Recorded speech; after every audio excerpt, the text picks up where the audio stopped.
Hi guys, how you doing? So it has been a really rough day for fire signs. Not only did I have to do something today that was really hard, um, like nothing is working out. I mean, even the smallest things, like all of a sudden my internet is out, and I'm having trouble even talking to the phone company, and it's just all really weird energy. I mean, I know that Mars is in retrograde, and we're getting ready to have the full moon, and this is kind of a prep for the full moon. And it really did start out as maybe some answers for a friend, and then it turned into something that I noticed, especially since I know a lot of fire signs that are and air signs that are going through some crap. I mean, I got back-to-back phone calls about people needing help. I mean, seriously, on one level or the other, during the same time where I needed help. So it was just really crazy. And, trying to understand these energies with this Mars retrograde and full moon in Capricorn. Because it is really heavy. And it's super tough. It's almost like when you're trying to get your doctrine a little, you have to it's that full bore you have to go through, making sure you learned your lessons from, and they're being very specific about being mindful of where you were at the beginning of the year, what maybe started some of this process, what maybe started some of your bad decisions that got you where you are right now. So, yes, I did call in our help and did the protection and a little prayer. And basically,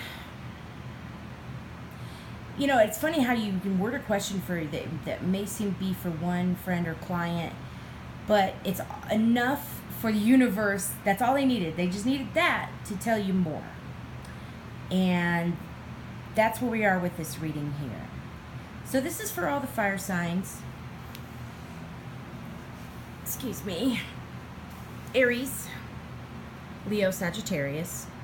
I'm going very specific with that, and I know that I think everybody's just having a really hard time right now. But it seems pretty heavy on the fire side, and that is because our planet is leaving, and which is very rare for Mars to go into retrograde. So we definitely feel it. So, I mean, that's our support system, that's our fire, that's our fuel, and it's kind of leaving us. This is that's why it is, while it's in retrograde, until August 27th, I believe, or 28th. Anyway, I think it's from today to August 27th. I'm going to go with that. And, yeah, we are feeling it. This is like our last pull to have the majority of what our energy support in the universe, our planet, especially Aries and Mars. Yeah, I mean, so it's kind of pulling away from us, and we feel that panic because, Aries, we are very kind of optimistic, arrogant in a way, where we've just always had that energy, and now it's kind of pulling away from us, and other planets are coming into play, which is awesome, really. It tells about our growth, but it's just a natural thing with our process. And excuse me, this is going to be really awkward because, like I said, my internet's being funny. So yeah, so basically I went ahead and did all of this is what I pulled okay, there's still going to be some cards I'm going to pull. I do want to pull an overall energy card, but what I first pulled was the Empress, and I'm using the gosh darn it, it's my new deck, so I'm trying to figure out the name of the deck. Where's that look at? It's so crazy, and my mind has been everywhere. I can't even begin to come on the top of my head with it, even I don't know why. The Night Sun Tarot.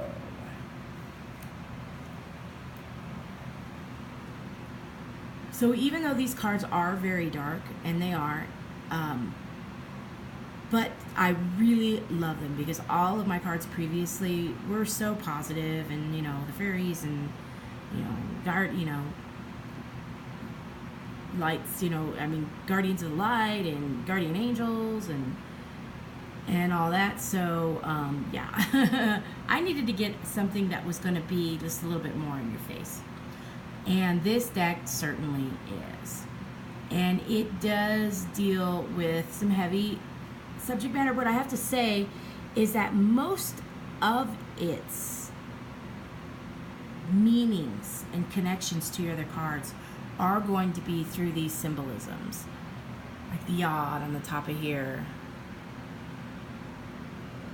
the dog, if I said that right, sorry, right here, boop, boop. And we've got the sun with Aries. This is Leo, fire sign. Of course, she's Virgo. She is the divine feminine. The Empress is creator of all. She's Queen Mother. So as you can see the egg, and then we'll get to more explanation there. And then I did pull for this group here, and I still want to pull another one. I'm not entirely sure why. And I think it's just because this whole reading is kind of split, and I'll explain that too in a second. So in this first batch, and of course as you can see where everything goes here, that the overall energy for the reading was the Queen of Wands. And yes, she is something.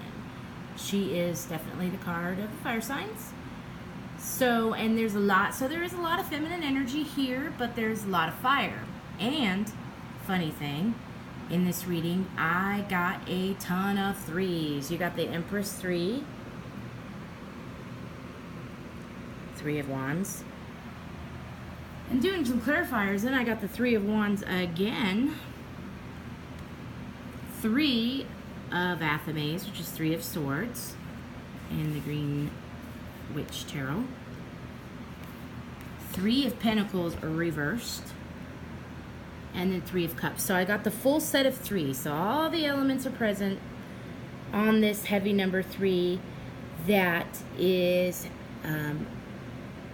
this is for the masculines of the fire signs. And what I mean by split, and this is where I have also was the Lady and the Lord with the 6s. And 6 is the earthly number for man. And then over here we've got the sequence 8, 9, and 10 for the feminine. And that's because, and I don't know, and I've been seeing a lot of this just from other readers and stuff too, and it does appear, and this is on the feminine side, because this reading ended up being split. And it was split because of this card, the 3 of Cups. And in this deck, it was basically saying, and as you could tell with the angels, they're kind of flighty, little wishy-washy, and that's only because this card doesn't have one definite meaning for the entire reading, that it has multiple readings. So when I looked at the cards harder, or multiple meanings for what's in the reading, and as I was pulling clarifier cards, the Lady and the Lord did come up for the clarifier on the 3 of Cups reversed. So, and to me, that just meant, and doing all of the symbolism, the numerology, just seeing the masculine energy and the feminine energy at work here, I definitely was guided that there's 2 messages, and they're very specific to each, separate from each other. And that was the messages to the divine masculines versus the divine feminines. And on the divine feminines, we got the sequence 8, 9, and 10. And that's 10 of Athames, 9 of Athames, and 8 of Chalices.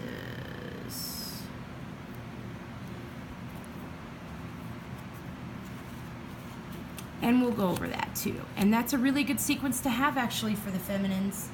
It's about growth in a process. It's about, you know, going to the next step. It's growth. It's movement in the right direction, positive direction. And 10s, of course, you know, is the overall end of a cycle. It's the ending of what you've just gone through. And basically what all of this is urging is remember where we were in the beginning of the year. Because we were kind of going through a similar situation, and we put into play and manifested all these things that we